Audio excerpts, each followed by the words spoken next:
गोपालगंज जिले की भौरी विधानसभा सीट से बसपा प्रत्याशी सुरेंद्र राम ने चुनावी मैदान में उतरते हुए शिक्षा मंत्री सुनील कुमार के खिलाफ अपनी दावेदारी पेश की है। उन्होंने कहा कि उनकी लड़ाई शिक्षा, स्वास्थ्य और पलायन जैसे बुनियादी मुद्दों पर लड़ी जाएगी।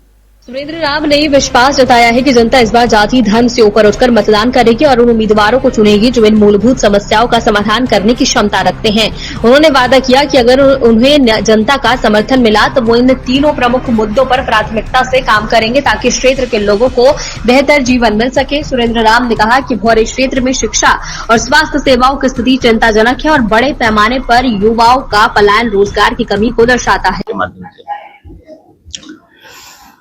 आज हमारा नॉमिनेशन है।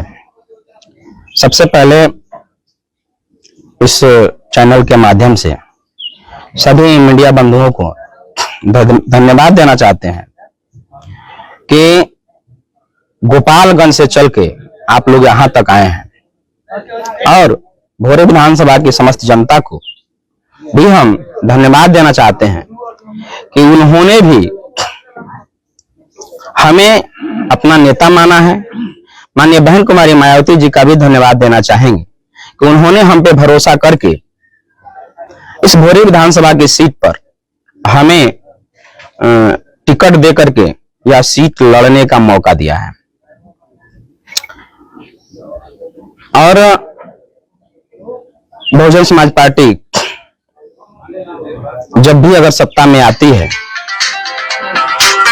तो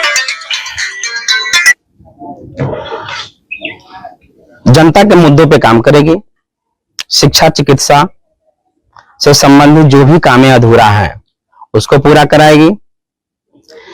और यहां जो है कि कोई भी बिहार के लोगों को पलायन रोकने के लिए कोई भी माने औद्योगिक व्यवस्था नहीं है,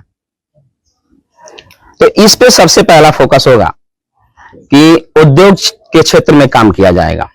क्या इसके पहले आपने प्रयास किया था चुनाव लड़ने के लिए?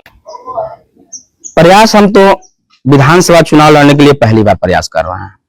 क्यों लगा आपको कि विधानसभा चुनाव लड़ना चाहिए? इसलिए कि हम देखें कि जनता की समस्याओं का निराकरण जो भी यहाँ के स्थानीय नेता लोग हैं वो नहीं कर पा रहे हैं, तो हमको लगा कि इस स्थानीय समस्याओं को दूर करने के लिए जब तक हाथ में पॉलिटिकल पावर नहीं होगा तब तक उसका निदान हम नहीं कर सकते। तो क्या पॉलिटिकल पावर से ही सभी चीजों का निदान हो जाएगा?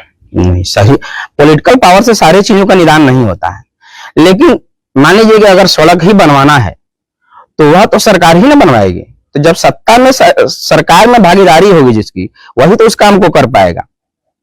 हम लोग तो बहुत बड़े धन्ना सेठ पूंजीपति नहीं है कि हम अपने घर से भी लगा करके और उस काम को पूरा करा सके। तो चुनावी मुद्दा क्या होंगे आप? हमारी चुनावी मुद्दे शिक्षा, चिकित्सा और रोजगार होगा। हमारा उद्देश्य है कि सबसे पहले शिक्षा पे काम हो। बहुजन समाज के जितने लोग हैं शिक्षा पे ध्यान नहीं देते हैं और शिक्षा न मिलने की वजह से वो जो है कि उनका विकास नहीं हो पाता। तो अगर शिक्षा मिलेगा तभी उनका विकास हो पाएगा। निवर्तमान विधायक का दावा है कि चारों ओर विकास किया गया है, फिर विकास की किस बात कर रहे हैं? ठीक है, विकास किया गया है, इसको हम इनकार नहीं कर सकते, लेकिन आप देख सकते हैं कि यहाँ की जो भी सड़कें हैं कितनी टूटी पड़ी हैं। इस समय जब चुनाव आया है सर पे, तब सारे टूटी सड़कों पे आनंद फानंद में काम लगाया गया है।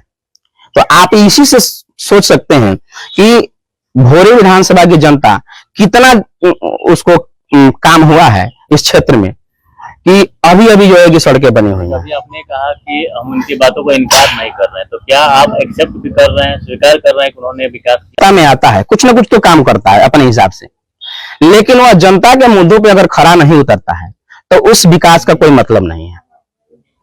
जनता के लिए तो सभी तो हर चीज तो उनका दावा है कि कर ये रहे हैं, शिक्षा, चिकित्सा।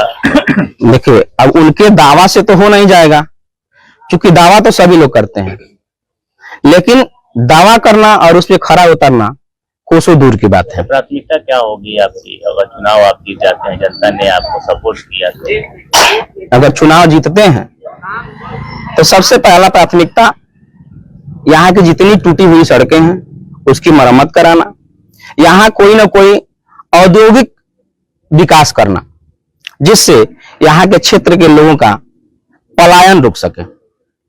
भोरे की जनता से क्या अपील करना चाहेंगे? भोरे की जनता से अपील करना चाहेंगे कि भोरे की जनता बहुजन समाज पार्टी के पक्ष में आकर और अधिक से अधिक मतों को दे करके बहुजन समाज पार्टी सुरेंद्र कुमार जी को विजयी बनाएं और बहन जी के हाथों को मजबूत करें। कितने